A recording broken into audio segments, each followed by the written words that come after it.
Hola, ¿qué tal? Bienvenidos sean todos a una edición más de Entre Colegas de Birback. El día de hoy tenemos como invitado al doctor Carlos Lorenzana, quien es nuestro gerente técnico de Birback México para animales de compañía, con un tema muy interesante que debemos de considerar todos, porque muchas veces pueden surgir dudas y no siempre las podemos aclarar y quizá hoy podamos tener mucha solución a las mismas. El tema de hoy, cosas cotidianas que debemos considerar en el manejo de las vacunas. Doctor Carlos, bienvenido a Entre Colegas. Gracias. Pues siempre un honor estar con los colegas para platicar sobre diversos temas de la cotidianidad de nuestra práctica clínica. Así es, Doc, y creo que el tema de hoy es muy importante e interesante porque llegan a suceder mil y un cosas en el ejercicio de la clínica relacionado a las vacunas y no siempre tenemos la respuesta quizá desde el inicio, doctor. Por ejemplo, en algún momento no siempre consideramos cómo adquirimos este tipo de producto para nuestro ejercicio. Y yo quisiera preguntarte a ti, ¿cuál es la recomendación ideal para poder adquirir desde la compra que iniciamos de la vacuna? Pues mira, la verdad que la pregunta es un poco amplia, ¿no? Porque puede abarcar varios aspectos. Para mí hay dos muy importantes. Uno es, debes de conocer aspectos básicos de manejo de cadena de frío, porque tú, por desconocimiento, por un mal manejo del proceso, puedes tú estar afectando la calidad y al afectar la calidad de la vacuna, haces que pierda eficacia y que pueda perder seguridad. Y por otro lado, es desde dónde la compras, ¿no? Tienes que, como en todo, tratar de buscar distribuidores autorizados. Si esto aplica para un electrodoméstico, para un equipo electrónico, donde pues buscas tratar de comprarlos con distribuidores autorizados, pues lo mismo aplica para una herramienta tan importante y tan cotidiana como es la vacuna. Y mira, yo al paso del tiempo que me he dedicado a esta parte de estar en la parte de asesoría técnica en Birback México, me he dado cuenta que muchas de las cosas las hacemos, como diría el Chavo del Ocho, sin querer queriendo, es desconocimiento. Entonces, pues creo que por ahí está el principio, ¿no? Tratar de empaparte un poquito más sobre esos temas que son muy básicos, pero que a veces nadie te los ha explicado. Sí, exactamente, porque creo que también esto nos puede dar la confianza a los médicos de poder tener un respaldo cuando llegan a haber situaciones fuera de lo considerado, ¿no, Doc? Así es, las vacunas, como cualquier otro fármaco que está disponible en el mercado, eh, los antibióticos, los antiparasitarios, pues ningún fármaco en este planeta, ni para humanos, ni para animales, es un fármaco 100% seguro y 100% eficaz. Siempre tienes un margen de error. ¿Por qué? Básicamente por la variabilidad biológica, ¿no? Somos entes individuales, los animales son entes individuales y una serie de factores, entre ellos su genética, puede determinar que simple y sencillamente no va a responder a la vacuna o que va a requerir más repeticiones o que con una sola vacuna puede quedar ya inmunizado, pero eso es algo que no lo puedes prever, por eso es variabilidad biológica. Y Exacto. si además tú tienes errores técnicos, como pudiera ser el rompimiento de la cadena de frío, pues tú lo que vas haciendo es ampliando ese margen de error. Y la verdad es que aquí nada más hemos tocado el tema, el aspecto de la cadena de frío, pero en la actualidad el proceso de vacunación está siendo revisado por grupos de médicos veterinarios alrededor de todo el mundo de una manera exhaustiva e incluso se está revisando el proceso fisiológico que hay detrás del proceso de vacunación. Y cuando tú te empiezas a empapar del tema, pues no es tan simple, ¿no? La verdad es que es un acto médico y le tienes que dar esa responsabilidad de un acto médico. Y por lo tanto, pues tú tienes que tratar de, a través de convertirlo en un acto médico, pues ir disminuyendo las probabilidades que te puedan llevar a una falla vacunal o a una reacción adversa. Y aún así, teniendo todos los cuidados, los puedes presentar, porque otra vez regresamos al tema, pues la variabilidad biológica. En este sentido, Doc, retomando un poco lo que mencionabas, ahora sí que por pasos, el no alterar la cadena fría. ¿Qué recomendaciones tú podrías compartir con los colegas? Porque mira, este programa al final del día lo van a ver en diferentes zonas del país, inclusive del mundo, porque pues hay muchos climas. Entonces, ¿cuáles serían las condiciones primordiales de que tú recomendarías para la recepción del biológico cuando nos entregan? ¿Dónde colocar nuestros refrigeradores? Y todos esos detallitos que a lo mejor no se consideran si de repente tenemos que estar ajustando los termostatos o no de estos refrigeradores. Mira, la cadena de frío es todo es un proceso logístico que va desde que la vacuna se produce hasta que se inyecta, y hay diferentes niveles de responsabilidades. El laboratorio es un nivel de responsabilidad, el distribuidor es un nivel de responsabilidad, pero también la clínica veterinaria somos un nivel de responsabilidad. Nosotros como clínica veterinaria tenemos que saber hacer la recepción, el almacenaje, en la manipulación y la aplicación del biológico. Ahora, hay también un aspecto que entrelaza toda la cadena de frío y es el proceso de empacado. Entonces, desde ahí uno tiene que empezarse a empapar cómo se empaca adecuadamente una vacuna. Y hay que empezar desde conocer los materiales. Las hieleras que se utilizan para traslados en grandes volúmenes de vacunas son hieleras farmacéuticas. No se utilizan las hieleras para refresco, para sodas, como le dicen en el norte del país. Se utilizan hieleras farmacéuticas. Se pueden utilizar hieleras de este plástico duro, tipo hieleras para camping, pero también hay que saberlas utilizar. Ahora, una de las recomendaciones más importantes que se debe de hacer es utilizar refrigerantes a base de gel y jamás poner en contacto directo la vacuna contra el refrigerante. Siempre debe de haber un material aislante entre ambos para evitar que el refrigerante, que está hecho exprofeso para mantener el frío por periodos importantes de tiempo, pueda transmitirle frío de más a la vacuna y esto bajar la temperatura del biológico y llevarlo a un punto de congelación. Ahora, el punto de congelación o fuera de parámetro de la vacuna no son 0 grados, son 2 grados. Esa es la temperatura mínima. Y la máxima a la que puede estar una vacuna es 8 grados. Tú te tienes que mantener en ese margen. Y si, repito, si tú pones un refrigerante contra la vacuna directo, seguramente te va a jalar la temperatura hacia abajo y te va a hacer que la vacuna se congele y congelada se echa a perder de inmediato, es casi de contacto. Entonces, ¿cómo puedes, si por ejemplo tú eres un médico que acude a un lugar a comprar la vacuna?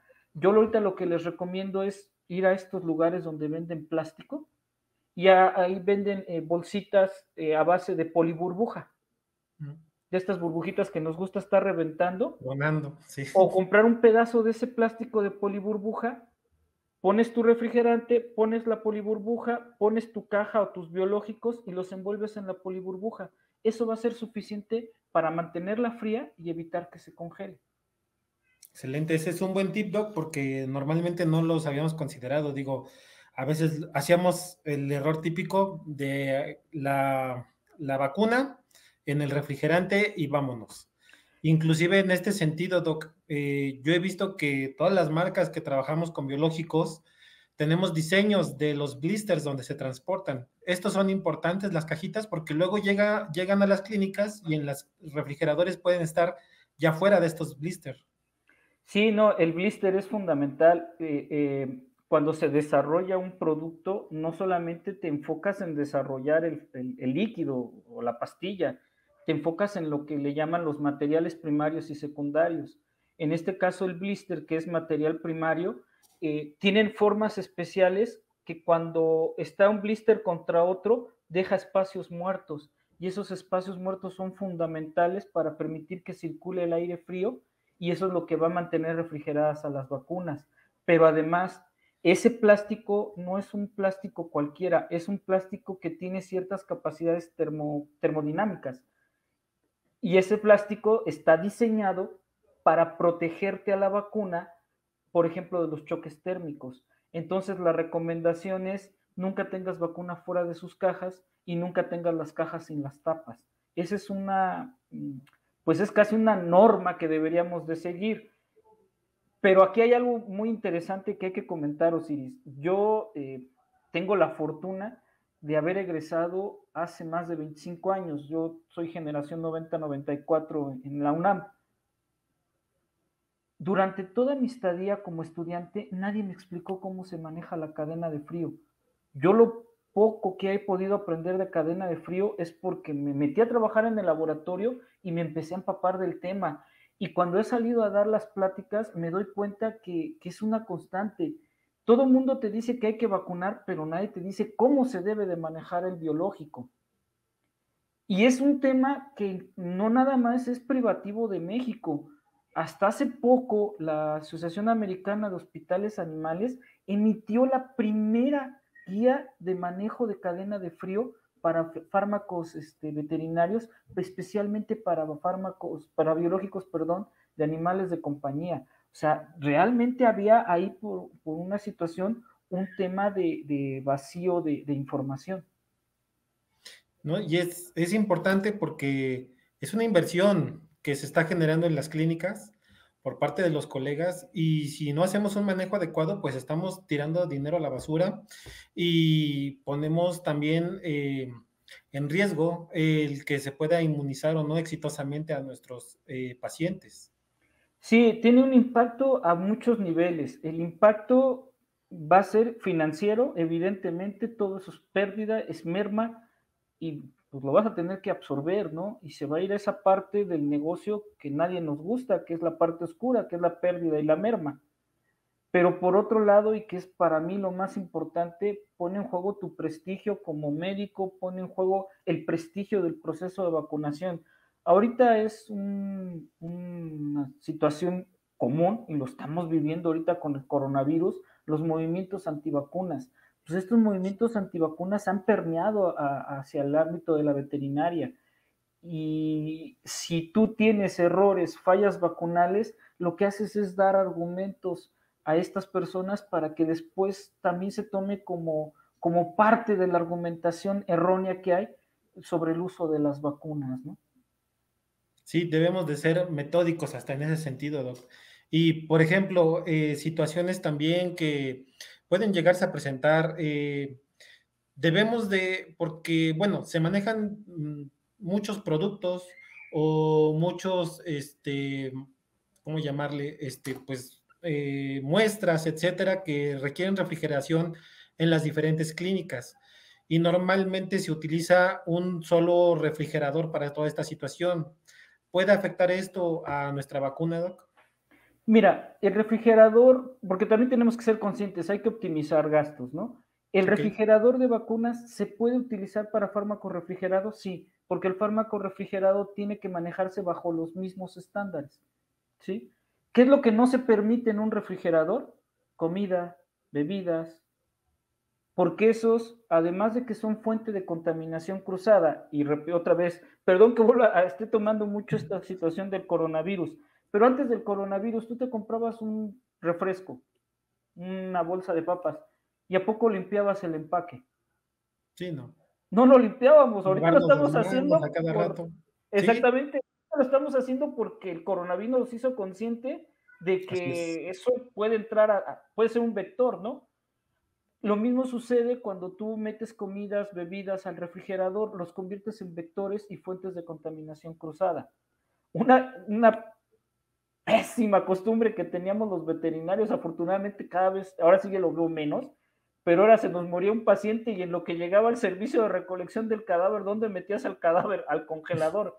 Pues era toda peor, ¿no? Porque es Claro. una fuente de contaminación cruzada muy importante. Lo que sí se debe de cuidar es un orden en el refrigerador. Tú tienes que tener bien señalizados, bien marcados cuáles son tus vacunas, de preferencia tener separadas vacunas de perro de las vacunas de gato para evitar confusiones, ¿sí? En la puerta del refrigerador normalmente no se debe de poner nada, pero si tienes fármacos refrigerados es una opción ponerlos ahí. Antibióticos, otro tipo de productos que requieran refrigeración sí pueden ir en la puerta, pero hacia el centro del refrigerador lo que se le debe de dar prioridades a las vacunas. y repito, las vacunas bien identificadas por sus cajas, por sus tapas, las vacunas dentro de sus cajas, las cajas sin sus tapas, y una recomendación extra que yo les hago es siempre separen a la derecha o a la izquierda, como ustedes gusten, las vacunas para canino y al otro lado las vacunas para perro, y que sea visualmente observable esa separación para evitar confusiones, porque es muy común y es un accidente que desgraciadamente a nosotros en Virbac nos pasa por el sistema flip-up que tenemos, que es las tapas de colores. La vacuna de leucogenia es azul claro y la vacuna de rabia es azul un poquito más oscuro. Y a veces en la confusión, un paciente canino es vacunado contra leucemia felina porque se confundió el vial. Entonces, sí, si además tú tienes ese otro tipo de factores, pues todavía tienes que ser más ordenado, ¿no? En la parte de hasta abajo del refrigerador se recomienda, normalmente tienen un cajón que le llamamos cajón de verduras, ¿sí? Generalmente se recomienda retirar ese cajón y el espacio que queda, ocuparlo con botellas con agua. Y los espacios que queden libres en la puerta, también ocuparlos con botellas con agua. El agua tiene características termodinámicas muy específicas, requiere mucha energía para ganar temperatura. Entonces, tener estas botellas de agua dentro del refrigerador ayuda a termostabilizarlo y lo hace menos susceptible de las variaciones de temperatura. Entonces, es importante mantener estas botellas con agua o suero salino, que pueden ser sueros salinos que se nos caducaron y en vez de tirarlos y desperdiciarlos, los podemos utilizar bien acomodados dentro del refrigerador y que nos ayuden a mantener esta termostabilidad del refrigerador y sobre todo bien limpio, organizado, ordenado. De hecho, existe por ahí un documento que ha emitido el propio gobierno mexicano, que es el Manual de Vacunación, que obviamente está enfocado a vacunas en humanos, pero tiene un capítulo que se llama limpieza y desinfección del refrigerador. Por norma, y eso es algo que pues, yo creo que muy pocos conocemos, por norma deberíamos al menos una vez al año hacer un alto en el camino, desconectar ese refrigerador, dejar que se descongele, que se deshiele, etcétera, y darle una buena limpiada. Y te aseguro que ni con el de la casa lo hacemos, ¿no? Sí, no, definitivamente. Y qué bueno saberlo ahorita, digo, aprovechando este tipo de charlas que se han podido presentar gracias a entre colegas, para poder ver esos puntos finos, porque muchas veces, como tú dices, nos vamos a lo principal, elijo la marca de biológico que yo voy a utilizar, la ocupo y veo que no tengo mayores problemas, pero si hay detalles que pueden hacer que corramos el menor riesgo posible en situaciones de complicación con los biológicos, que es algo existente. Doc, por ejemplo, ya tenemos nuestra vacuna, cumplimos con la mayor parte de lo que tú nos has platicado hasta el momento. Ahora, ¿hay alguna indicación o algún punto clave que podamos tener para cuando hacemos la reconstitución o los tiempos que duran las vacunas ya reconstituidas a la temperatura ambiente o si las pueden volver a refrigerar? Porque son preguntas que me han hecho algunos colegas en las visitas de que iban a vacunar, vieron lo que tú decías, se confundieron, pero antes de aplicarla vieron que no era el biológico que necesitaban, lo meten al refrigerador, preparan la otra, pero tiene un tiempo de vida esa vacuna. ¿Qué pasa, Doc? Sí, mira, sobre todo las vacunas que se reconstituyen, el liofilizado es un preparado especial de lo que antes fue una suspensión. Y esa suspensión lo que contenía eran miles, millones de partículas virales que son las que te van a inducir la inmunidad cuando tú las apliques.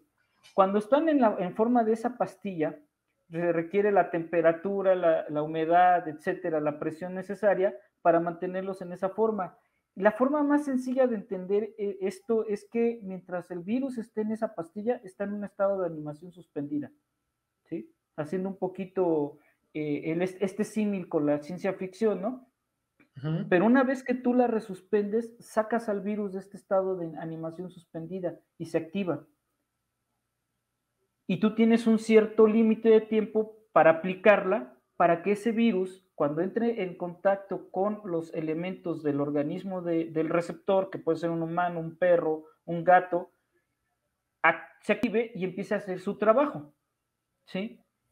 Ese tiempo está calculado muchas veces en función de pruebas de laboratorio, que es temperatura controlada, humedad controlada, presión controlada, y muchas veces esa generalidad no aplica a una zona, por ejemplo, que ahorita estás teniendo temperaturas bajo cero, o que está como ahorita en el desierto de Sonora, a temperaturas arriba de los 45 grados. Sí, claro. Esas variaciones no están consideradas. Entonces, como regla general, es tú preparas la vacuna y tienes más o menos 10 minutos para aplicarla, no más. Fuera de eso vas a empezar a tener el proceso de degradación. ¿Y qué es la degradación? Esas partículas virales empiezan a perder capacidad de replicación. Entonces se le empieza a caer el título a la vacuna. Y al perder título, va a llegar un momento en que ya no vas a tener esa cantidad de vacunas que se requiere para inducir la inmunidad. Eso es la degradación. De acuerdo. ¿Sí? La vacuna está calculada desde que se produce hasta que se caduca para que el título se mantenga en un nivel que te dé las capacidades de poder generar la inmunidad. Pero si tú empiezas a romper la cadena de frío, etcétera, etcétera, ese tiempo de caducidad, si va a ser de 2 años, tú ahorita lo acortaste a minutos, horas. ¿Sí? Entonces, como regla general, tú preparas una vacuna, tienes 10 minutos para ponerla. De acuerdo. Si la refrigeras y después pretendes utilizarla, normalmente lo que vas a poner es una suspensión que ya no va a tener las características de carga viral adecuada para generarte la inmunidad. Ok, sí, para ser cuidadosos con esa parte. Y recuerdo que alguna vez me comentaste, Doc, que también es importante, después de reconstituir el biológico, bueno, hacerlo de una manera amable, no que pareciera que estamos preparando cócteles, ¿no? Exactamente. Todos estos aspectos, hace unos años, y hasta hace poquito lo estaba yo volviendo a checar porque estoy preparando una práctica de esto, en Europa, esencialmente en una capacitación que nos dieron de gente de Francia, hablaron de un concepto que a mí me llamó mucho la atención y que lo he seguido rastreando y estudiando, buenas prácticas de vacunación. Todas estas, que ahorita esto que estamos comentando son buenas prácticas de vacunación, cuidar la cadena de frío, el tiempo que tienes una vez preparada la vacuna, cómo la homogeneizas, también es una buena práctica de vacunación. Las vacunas siempre se deben de manipular por el arillo, jamás se deben de manipular por el frasco, de preferencia, ¿sí? Y cuando las vas a manipular, que las vas a manipular del arillo, siempre las tienes que manejar del arillo, no de otra parte. Y cuando las vas a homogenizar, lo que yo les digo de manera muy coloquial es no las maraqueen, ¿sí? No prepares un cóctel. Sí, La homogeneización se hace con movimientos rotatorios gentiles, suaves, de la muñeca y tienes que estar observando que la vacuna se esté disolviendo. Ahora, si después de unos cuantos movimientos, porque la reconstitución normalmente es inmediata, tú observas que la vacuna como que no se está reconstituyendo, entonces hay que observar el resto del cuerpo del vial. Si empieza a presentar grumos, tienes que hacer algo que se conoce como test de agitación. Ahora sí, vas a agarrar fuerte el vial y le vas a dar vueltas lo más fuerte que puedas por al menos 30 segundos, un minuto. Es cansado, ¿sí? Y al término de este periodo lo observas. Si los grumos están presentes, tienes que tener mucho cuidado. Probablemente esa vacuna sufrió congelación, ¿sí? Pero el primer paso es agitarla brevemente y el contacto del diluyente con la pastilla va haciendo que de manera gentil se vaya disolviendo y la observas. Si todo está bien, bueno, pues ya procedes a hacer la extracción, ¿no? de acuerdo. Entonces, si corremos mayores riesgos cuando la vacuna se nos va a temperaturas abajo de los 2 grados, a diferencia de que si se va arriba de los 8 grados, arriba de los 8 grados, lo que comentabas es que se va perdiendo efectividad del biológico. Sí, en términos generales, y ahora también cabe hacer una aclaración, ¿no? Mucha de esta información, desgraciadamente, es extrapolación de lo que hay en humanos. En veterinaria todavía falta establecer algunos parámetros. En humanos, por ejemplo, saben que la fracción de rubiola dura tantas horas a tales temperaturas y dura tantas horas a tales temperaturas, ¿no? En veterinaria todavía nos falta mucho para llegar a ese nivel. En términos generales, esto es una extrapolación de lo que se hace en las vacunas de humanos, pero se dice que en las vacunas vivas modificadas, si tú las expones a temperaturas por arriba de los 8, 10, 12 y 15 grados, el impacto es gradual. Se va perdiendo poquito o mucho título dependiendo del impacto, que es temperatura y tiempo. Pero cuando es por debajo de los 2 grados, el impacto es inmediato. Exponer una vacuna a 0 grados se va a dañar más que exponerla a 9 grados por 1 o 2 horas. Si tú la expones a 0 grados, ese hecho ya es casi hacer que la vacuna se inactive. De acuerdo. Doc, si mal no recuerdo, hace como, pues quizá un par de años, no sé bien los tiempos, colaboraste con Covalac para las guías de vacunación. Covalac. Ajá, con compañeros de otras empresas también. En este sentido, bueno, yo creo que hubo intercambio de información y pues de lo que normalmente se puede presentar como reclamaciones. Con base a esto, Doc, ¿tú qué recomiendas que platiquemos los médicos veterinarios con el propietario antes de inmunizar a su mascota? Bueno, el aspecto de las famosas reclamaciones, primero en México estamos en pañales en la parte de medicina veterinaria, incluso con respecto mismo México, medicina humana. Todo esto entra dentro de una categoría de una ciencia de la medicina que se llama farmacovigilancia. La farmacovigilancia tiene reglas establecidas de cómo se deben hacer los reportes y en humana es carácter obligatorio hacer los reportes de reacciones adversas porque hay que vigilar a los fármacos una vez que tienen la autorización de venta. ¿Sí? La farmacovigilancia nos sirve para saber que un producto está en orden, ¿no? Que está cumpliendo con todas las normas. Ahora, nosotros tenemos que distinguir cuando hay una reacción que se presenta por un problema per se en el biológico, que puede ser un error de producción, un error de manejo, etcétera, y distinguirlo de una reacción debida a la genética del individuo. Para eso sirve, entre otras cosas, la farmacovigilancia. Ahora, ¿qué debo de saber yo como médico de farmacovigilancia en términos prácticos? Específicamente en las vacunas, y te lo dicen las guías de vacunación de perro, las guías de vacunación de gato, las americanas, las europeas, las internacionales. Todas. No sobrevendas la vacuna. La vacuna no es un seguro que compras de 100% efectividad, 100% seguridad. No sobrevendas la vacuna.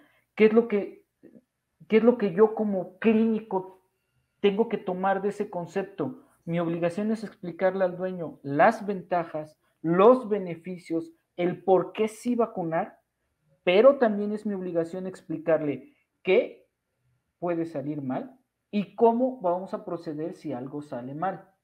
¿Qué puede salir mal? Una reacción anafiláctica. ¿Qué puede salir mal? Que el perro te salga hiporrespondedor y no se quede inmunizado y después se enferme y eso se le llama falla vacunal. ¿Sí? Lo que ha pasado con los de COVID, ¿no? Ahorita todo esto se ha hecho evidente, ¿no? Y es algo, y qué bueno que vuelves a poner el ejemplo del COVID. Se han puesto más de 30 millones de dosis, mucho más. ¿Cuántos casos de falla? Yo hace poco vi un post de alguien que intentó hacer una polémica a este respecto sobre la vacuna de COVID. Había 301 personas reportadas con falla vacunal en el estado de Nuevo León, pero ya llevaban no sé cuántos millones de dosis.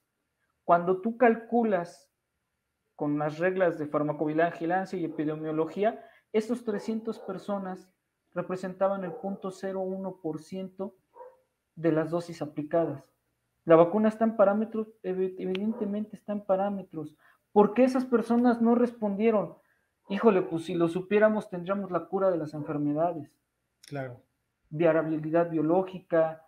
Y hay que tomar en cuenta, tomando otra vez el ejemplo del coronavirus, a ti te vacunan, no te dijeron, ahora sí, como decimos en México, ¿no? China libre y todos a la calle. No, te están diciendo cuídate, no te expongas.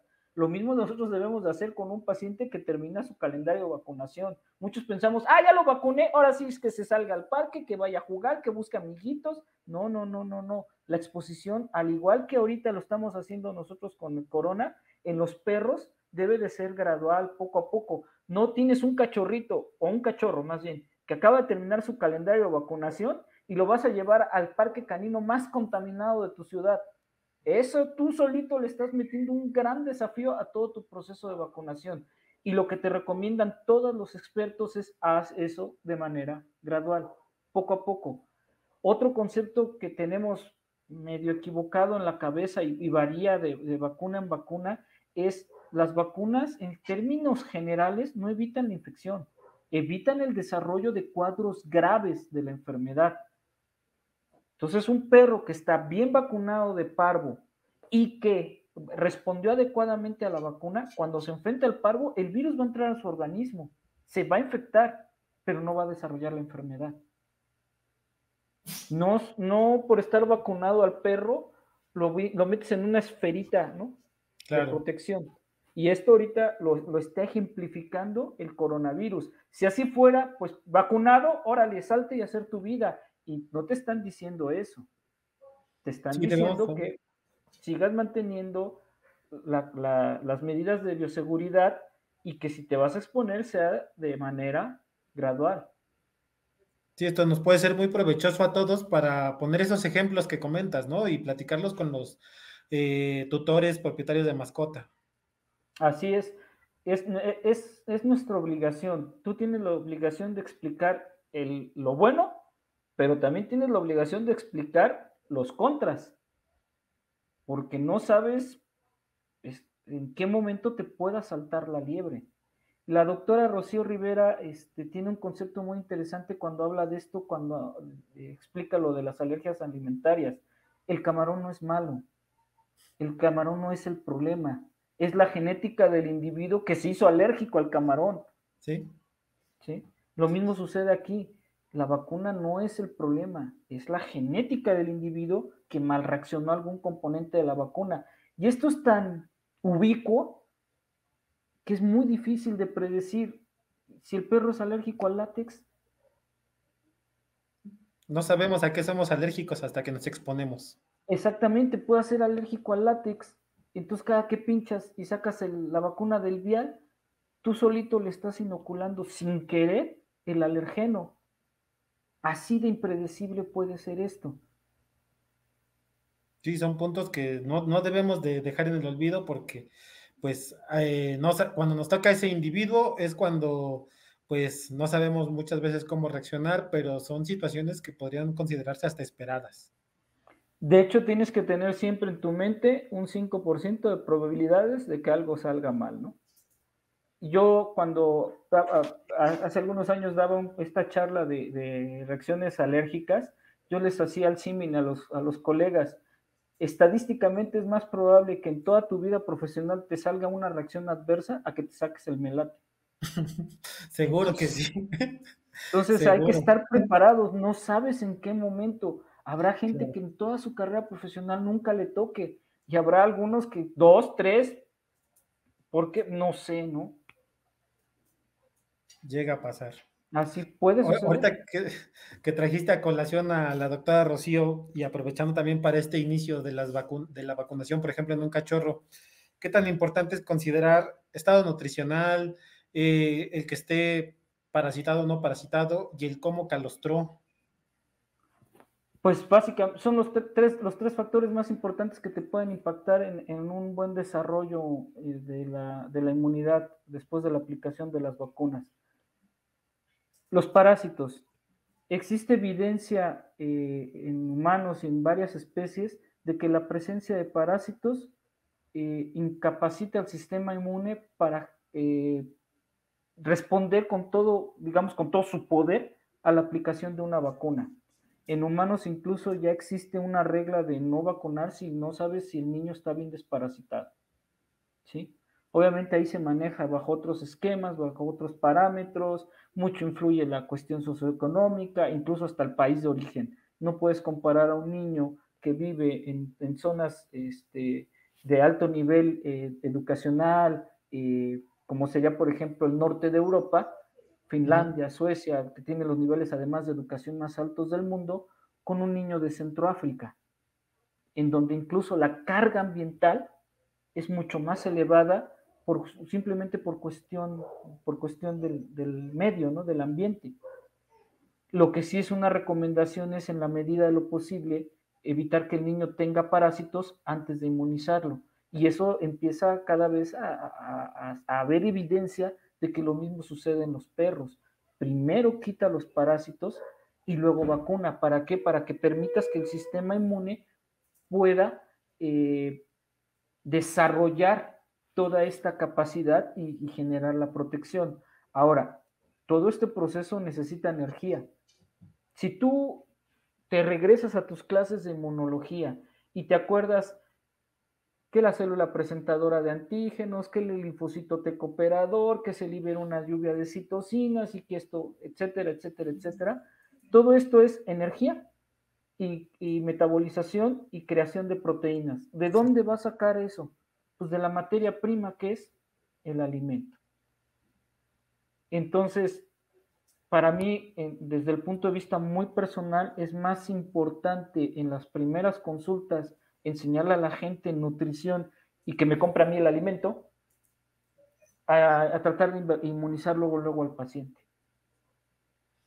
Y esto también afecta, aunque no lo creas, afecta al negocio. Las clínicas sacamos más dinero del perro sano que del perro enfermo. Es mejor cliente el perro sano, claro, porque al perro sano lo vas a estar despulgando, lo vas a estar desparasitando, le tienes que vender el alimento, le tienes que vender, le tienes. A la larga es más rentable un perro sano de un dueño que está convencido de tu trabajo que un perro enfermo que viene por una cirugía, lo resuelves y quién sabe si vuelve a regresar, ¿no? Sí, y el tercer aspecto, me decías nutrición, desparasitación y... ¿Cuál fue el tercer aspecto? Calostrado, Doc. El calostrado. El calostrado es, a nivel de las guías y de los artículos técnicos, el primer factor a vencer en el proceso de vacunación. Y el calostrado, desgraciadamente, no es uniforme ni en una sola camada. En una misma camada puedes tener un cachorrito que calostró mucho, un cachorrito que calostró promedio y un cachorrito que a lo mejor ni se calostró, porque la mamá es una perra que tiene 8 tetas disponibles y son 12 cachorros, y a lo mejor alguno ya ni alcanzó, ¿no? O alcanzó muy poco, muy pobre, o no tenía la fuerza para succionar como sí lo tenían los otros cachorros. Y esto es bien interesante, el calostro es un arma de dos filos que se presenta en la naturaleza. No solamente aporta anticuerpos, aporta elementos fundamentales incluso para fortalecer el metabolismo del cachorro. Así de importante es el calostro. Pero si se calostra de más, a largo plazo te va a interferir con el proceso de vacunación. Y hay otra cosa que es bien importante que razonemos. La madre va a transmitir los anticuerpos y la madre los formó de dos fuentes: de infección por el virus de campo, por haberse expuesto ya al virus de campo, más lo que formó por vacunación. Entonces, esos anticuerpos que la madre le transmite al cachorro están diseñados pues para neutralizar al virus de campo. Digamos que están hechos para neutralizar a Hulk. Y nosotros le vamos a enseñar al cuerpo a defenderse de ese Hulk metiendo a Bruce Banner. Uy, no. Entonces, ¿sabes qué le van a hacer los anticuerpos a los antígenos vacunales? Pequeñísimas cantidades de anticuerpos te bloquean a la mejor vacuna que los seres humanos hayamos producido. Y ese es un concepto que se ha bien manejado en humana. Entonces, ¿qué es lo que se hace para saltar esta barrera de los anticuerpos maternos? Vacunación con repeticiones.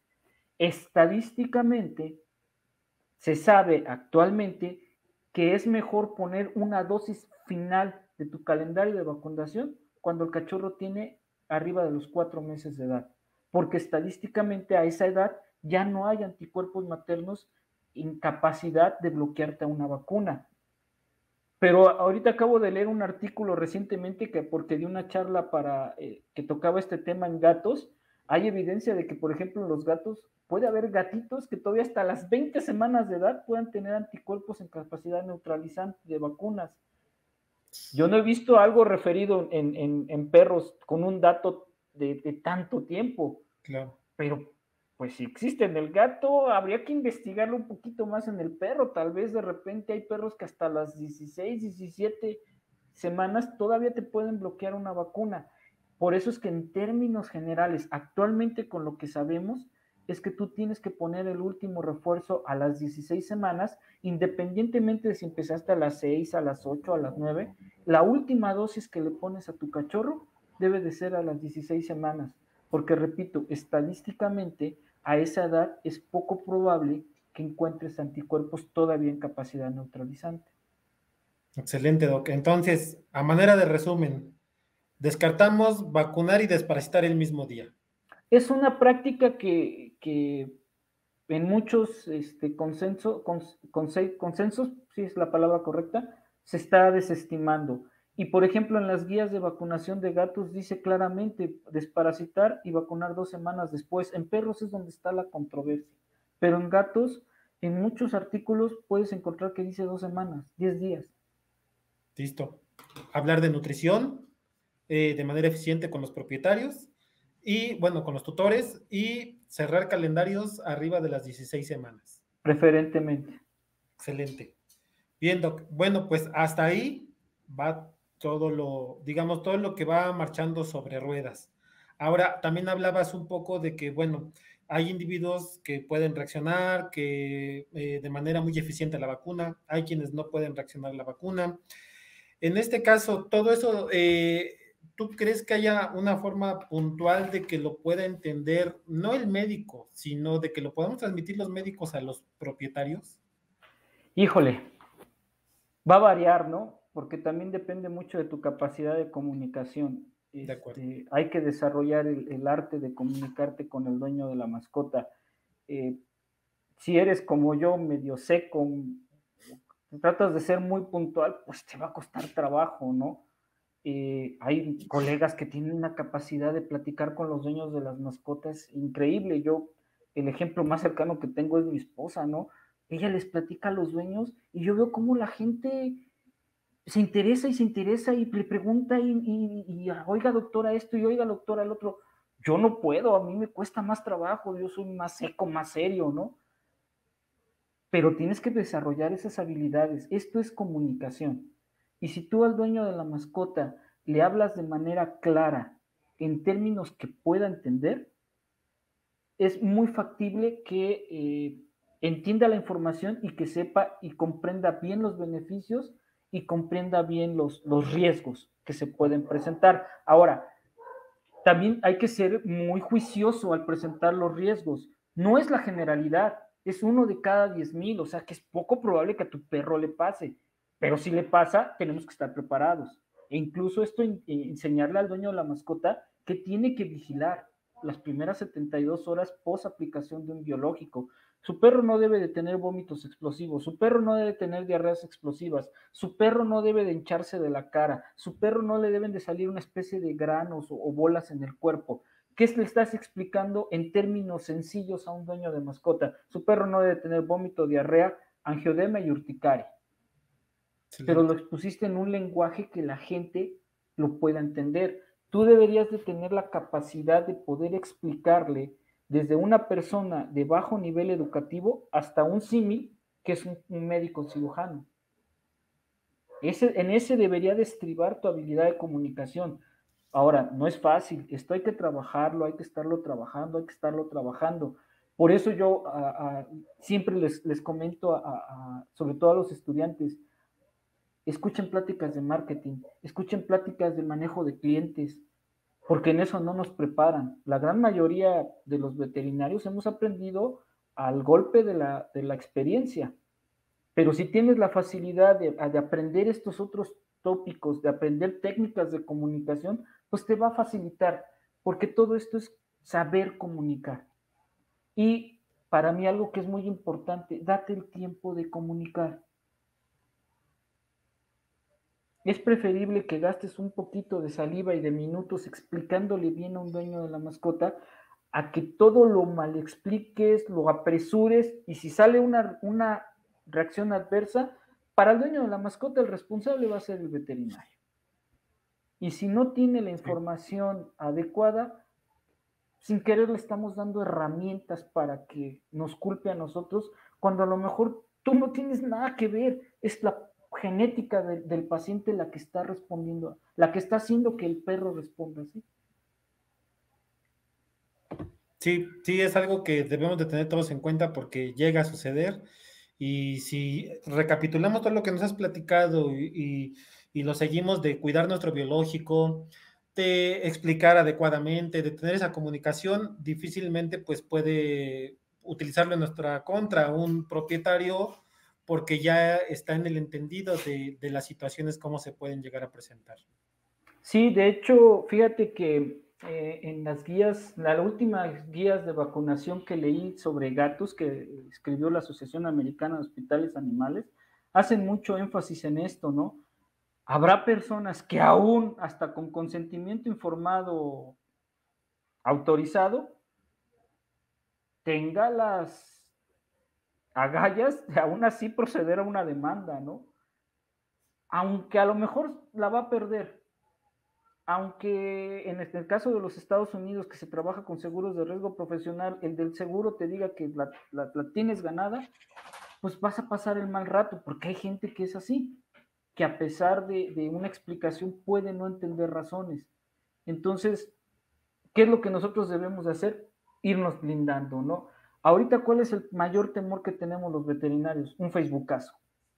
Sí, las redes sociales Un arden. Facebookazo o que te quemen en Twitter, Sí, ¿no? donde sea. Estos llamados al linchamiento que luego hacen la gente, pues lo que nosotros debemos hacer es tratar de minimizar eso como con buena comunicación. Definitivamente.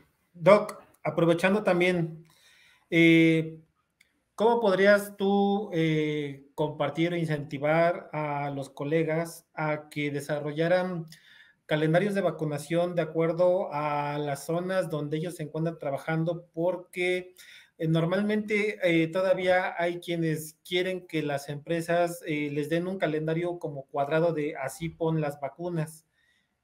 En ese sentido, ¿cómo podrías tú transmitir esta información? Pues mira, todos los grupos de especialistas, y hago otra vez hincapié en Europa, en Estados Unidos, la propia Colavac, que aquí en América Latina, eh, han considerado que la vacunación es un proceso individualizado. Y te pongo un ejemplo bien sencillo. Yo, empresa Z, o X, o Y, o M, o la que quieras, te dice 6, 9, 12. ¿Y si el perro te llega de 10 semanas? Claro. ¿Cómo le hago ahí, no? Tienes que, la recomendación técnica que hacen los grupos científicos que están analizando el proceso de vacunación es, hay que individualizar los calendarios de vacunación. Y yo ahorita, por ejemplo, tengo una situación que se acaba de presentar en la clínica con mi esposa, un cachorro de gato que requirió una, dos, tres tomas de antiparasitaria para poder eliminar la carga tan alta de yardias que tenía. O sea, es un mes desparasitando al gato porque la verdad la carga era impresionante. Y esa carga tan alta de yardia, pues te indica que el sistema inmune anda ahí medio raro, no está Claro. funcionando como debiera. Si tú pones la vacuna, incluso puede ser hasta perjudicial. Entonces, esta situación ya te rompió un esquema preconcebido que puedas tener, te tienes que ajustar, tienes que buscar las condiciones en las cuales el paciente esté lo más apto posible para recibir la vacuna. Y acompañado de esta terrible, de esta terrible carga parasitaria que tenía el paciente, este gatito, pues obviamente cursaba con un cuadro de desnutrición muy importante, pues todos se lo estaban robando los parásitos.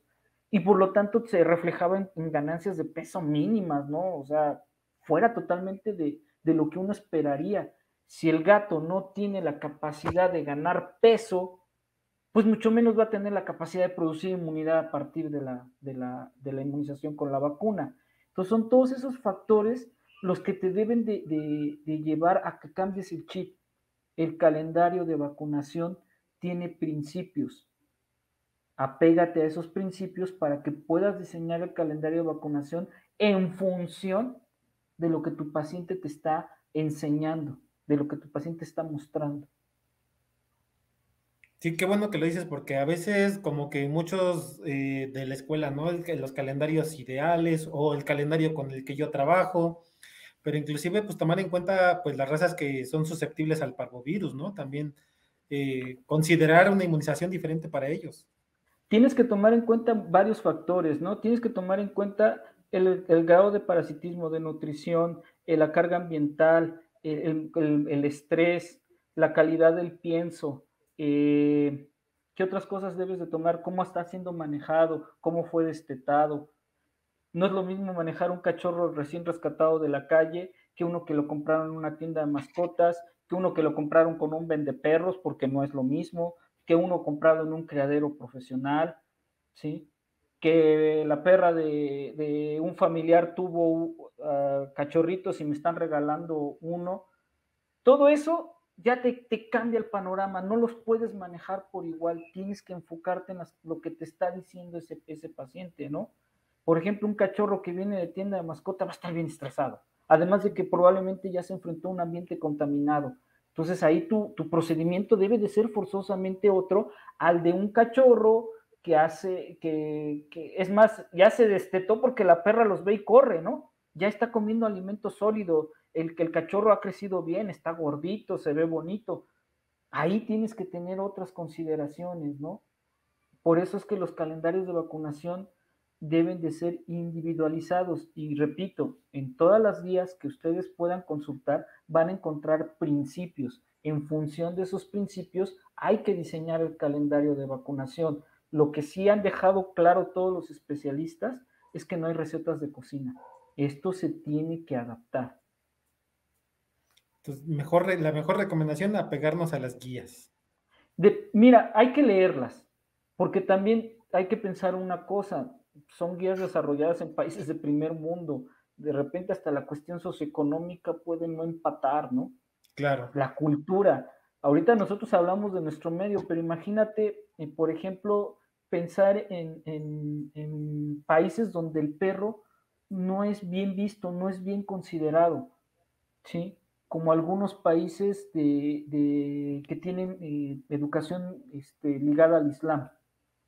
El peor insulto que una persona le puede decir a otro en algunos de esos países es perro. Entonces imagínate cómo tienen a los perros, ¿no?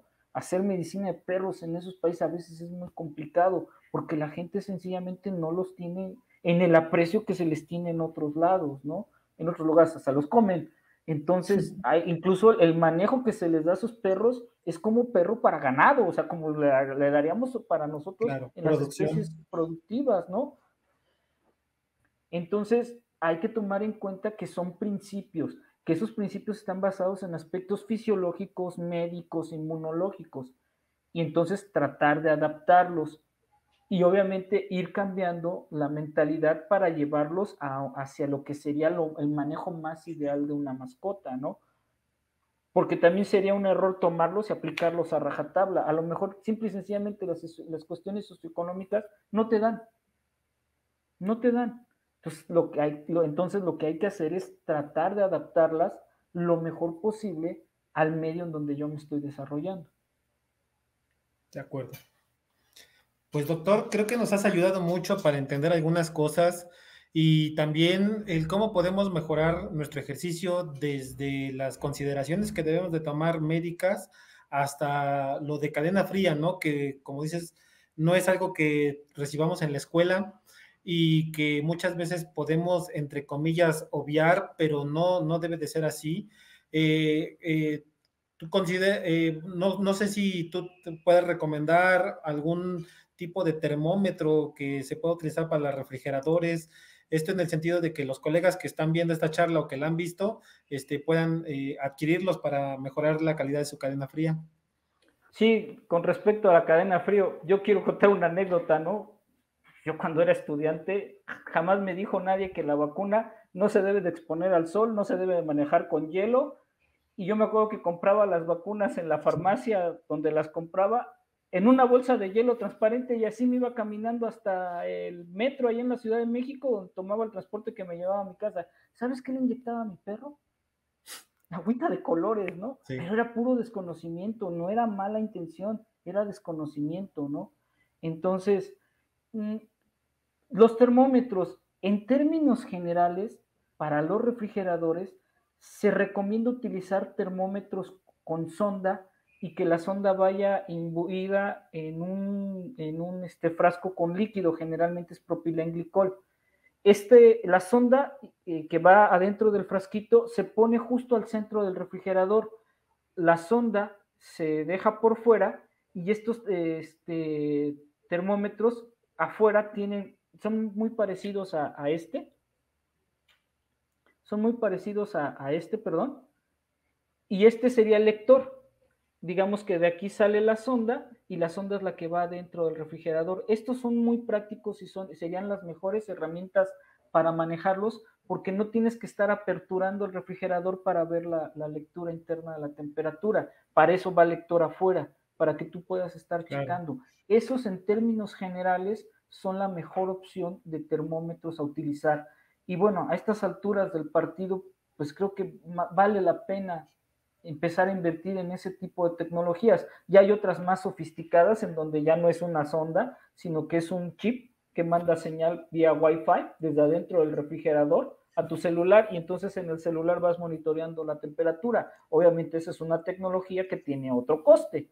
Sí, hasta con alarmas y todo, ¿no? Exactamente, hay una muy sofisticada que tú le programas que te avise en general que la temperatura no esté por debajo de los 4 grados ni por arriba de los 6, para que tengas 2 grados de margen para poder meter medidas correctivas. Y te repito, la sonda va adentro, se comunica vía Wi-Fi con tu teléfono y si la temperatura se sube de los 6 grados, el teléfono te va a mandar una alerta de que algo le está pasando al refrigerador. Si se bajó del límite de los 4 grados, te va a emitir el teléfono una alerta. Obviamente son muy padres, son muy sofisticadas, pero tienen otro coste. Claro. Esas tecnologías se están implementando pues para vacunas en seres humanos. La ventaja es que se están popularizando y al popularizarse eso hace que bajen los costos. Más adelante vamos a tener pues acceso a ellas las clínicas veterinarias, ¿no? Pues vamos a tomar todo esto en cuenta, Doc. Ha sido muy valiosa la información, se nos ha terminado el tiempo. Quiero agradecerte todo esto que has compartido de experiencias y de lo que tú has ido identificando. Como dices, hay poca información en veterinaria, se está traspolando mucho de medicina humana y bueno, pues hay que estar pendientes todos de este sentido porque pues la vacunación es el tema de hoy, no solo por nuestros pacientes, sino por nosotros mismos. Exactamente. Y esto que está pasando con el coronavirus nos sirve de ejemplo perfecto para explicarle al dueño de la mascota y que entienda mejor el propio proceso en ellos y el proceso con las mascotas. Pues muchas gracias, doctor. No, al contrario, gracias por la oportunidad de platicar de este tema.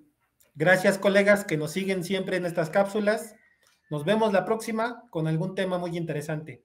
Pasen excelente día, tarde o noche, donde quiera que estén. Gracias.